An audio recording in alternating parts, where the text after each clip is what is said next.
I think कि ये किसी के साथ भी कभी भी हो सकता है। इनफैक्ट जिस अंदाज में वो खेलते हैं उनके साथ ऐसा होने के चांसेस थोड़े ज्यादा हैं, क्योंकि पहली गेंद पे जो छक्का लगाता है 8 बार लगा चुका है, वो फिर 2-3 बार 0 पे आउट भी तो हो सकता है ना, क्योंकि आप पहली गेंद पे ही वो जो आपका रिस्क का लेने की जो एबिलिटी है वो सबसे ज्यादा अलग है and it is really really high. तो एक तो ये बात हो गई। अब दूसरी बात यह है कि ऑफ स्पिन के सामने जिस तरीके से आउट हुए हैं, ये जरूर कहूंगा कि थोड़ा क्रॉस मारने की कोशिश की है, थोड़ी आगे गेंद है, शायद लेंथ अच्छे से पिक नहीं किया। अब उसमें भी समटाइम्स यू फील ना कि पहला मैच खेले थे तो पूरी तरह से फिट नहीं थे, दूसरा मैच मिस किया, तीसरे मैच में भी may be he was 50-50 physically, और जब तक चौथा मैच आया तो थोड़ा दबाव महसूस किया है। तो things can turn out that way sometimes, but I am still hopeful कि जब अगला मैच आएगा तो सीधे बल्ले से थोड़े शॉट्स लगा देंगे और एक बार अगर लय पकड़ ली तो फिर सामने वाली टीम को हिला देंगे यार।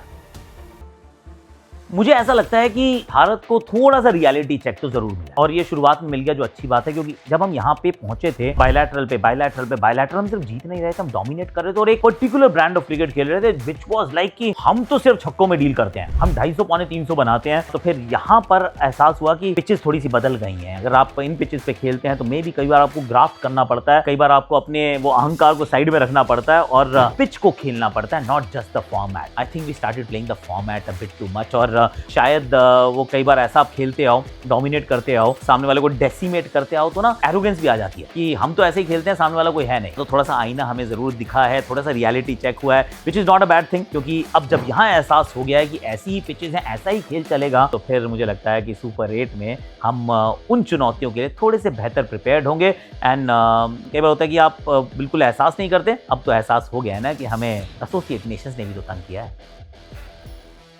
ये बहुत मुश्किल सवाल है क्योंकि इसके अंदर बहुत सारे पेंच है। इंडिया साउथ अफ्रीका को मैं ऑब्वियसली अपने ग्रुप में से फेवरेट मान रहा हूं, पर वेस्ट इंडीज को मैं बिल्कुल भी हल्के में नहीं आंकने वाला। I think they are a gun team और पॉसिबिलिटी है कि वो भी क्वालिफाई कर जाए। दूसरे ग्रुप की तरफ देखता हूं तो उसमें एक और अलग लोचा है कि कोलंबो में कौन खेल रहा है, पहले केली में कौन खेल रहा है, उस बात को जहन में रखना बहुत जरूरी है, क्योंकि सम गेम्स आई मीन अगर आप पाकिस्तान के दृष्टिकोण से देखें तो उनके कोलंबो में होने चाहिए, पर उनका एक कोलंबो 2 पहले केली में है, न्यूजीलैंड के तीनों कोलंबो में है, इंग्लैंड के 2 पहले केली में है। तो it is a very tough fight.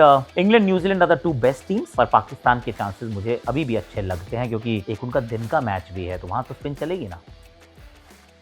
हम ऐसे टीम थे जिसने 2021 में इंडिया को हराया हुआ है। एक्चुअली ना ये बड़ा इंटरेस्टिंग है ये माहौल जो बना हुआ है हमारे पड़ोसी मुल्क में, क्योंकि हर बंदा एक दूसरे पे पॉट शॉट्स ले रहा होता है। आई मीन आप खराब करते हो तो वो स्टूडियो में बैठ के लोग हैं, फॉर्मर क्रिकेटर्स हैं, बड़े रिस्पेक्टेड क्रिकेटर्स हैं, पर वो ऑलमोस्ट लाइक वो मजाक उड़ा देते हैं, वो डिराइड करते हैं जो टीम मैदान पर है। अब मैदान पे जो खेल रहे हैं उनके कानों में भी वो खबरें आती होंगी कि इस प्रकार से इन भाई ने बोला, उन भाई ने बोला, तो फिर उसका रिजल्ट ये है जो शादाब ने बोला। पर्सनली मुझे ऐसा लगता है कि एक गरिमा उसको बना के रखना चाहिए। अगर आप स्टूडियो में बैठे हैं तो भी आपको याद रखना है कि you are a former cricketer, और जो खेल रहा है वो क्रिकेटर है, और जब आप करंट क्रिकेटर हैं तो आपको ये ध्यान में रखना है कि हमें रिएक्ट नहीं करना है, क्योंकि जो कह रहा है वो कभी क्रिकेट खेल के जा चुका है। We are from the same family and we never watch dirty linen in public. पर पाकिस्तान में रेगुलर हो रहा है, और ये बात जरूर मैं कहूंगा कि सिर्फ ये पाकिस्तान के करंट क्रिकेटर्स की बात नहीं है। आई थिंक ये पाकिस्तान कंट्री की कहानी है कि अगर हमने भारत को हरा दिया, वो हॉकी का मैच हो, फुटबॉल का मैच हो, क्रिकेट का मैच हो, so that is the be all and and all of their identity. तो ये वाली चीज तो जरूर झलकती है कि फोकस जो है वो भारत को हराने में है, खुद जीतना वर्ल्ड कप उस बारे में बात थोड़ी सी कम होती है।